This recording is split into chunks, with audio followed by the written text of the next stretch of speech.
নমস্কাৰ ই প্ৰেমৰ সকলো দৰ্শকক মই স্বাগতম জনাইছোঁ। আমি আহি উপস্থিত আহিছোঁ এনেকুৱা এখন ঠাইত য'ত কিছুমান আমি হেৰুৱা গছ গছনিক বিচাৰি এই ঠাইখনত উপস্থিত আহিছোঁ। আপোনালোকক মই জনাবলৈ সুবিধা পাই খুব ভাল পাইছোঁ যে পাইকাৰকুছি তৰুণীয়া ৰেষ্টুৰেণ্টৰ পৰা ৰেল লাইন পাৰ হৈ আপুনি কিছু দূৰ যদি আহে তেতিয়া এই ঠাইখিনি আপোনালোকে দেখা পাব। আৰু ইয়াত 7ডাল কেন্দু গছ আছে, যি কেন্দু গছ বৰ্তমান আমাৰ নৱপ্ৰজন্মই হয়তো চিনি নাপায় বা এইবোৰ আমাৰ পৰা হেৰাই গৈ আছে। গতিকে এই গছডালৰ কেনেকুৱা হয়, কেনেকুৱা ইয়াক সংৰক্ষণ ব্যৱস্থা কৰা হৈছে বা এই গছডালৰ পৰা কি কি কৰিব পাৰি সেই বিষয়ে আমি আলোচনা কৰিম আৰু আমাৰ কিছুমান গাঁওবাসীক এই কথাবোৰ আমি সুধিম।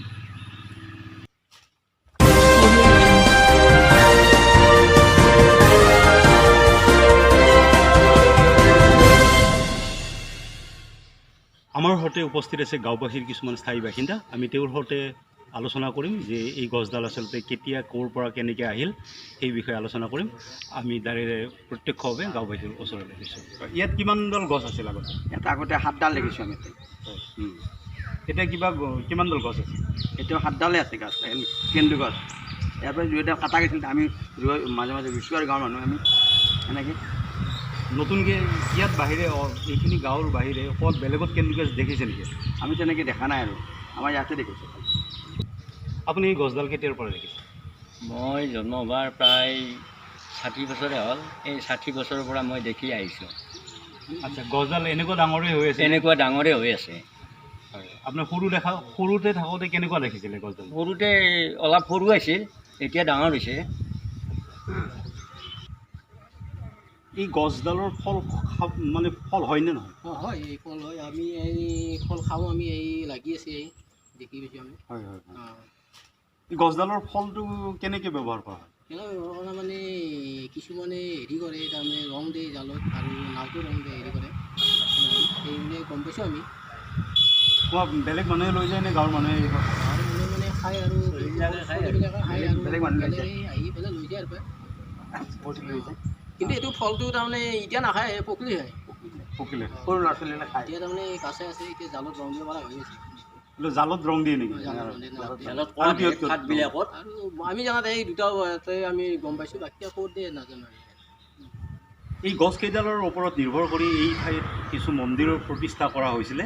আমি সেই মন্দিৰটোৰ বিষয়ে কিছু আলোচনা কৰিবৰ কাৰণে গাঁওবাসীক সুধিব বিচাৰিছোঁ যে এই মন্দিৰটো আপোনালোকে কেতিয়াৰ পৰা দেখিছে?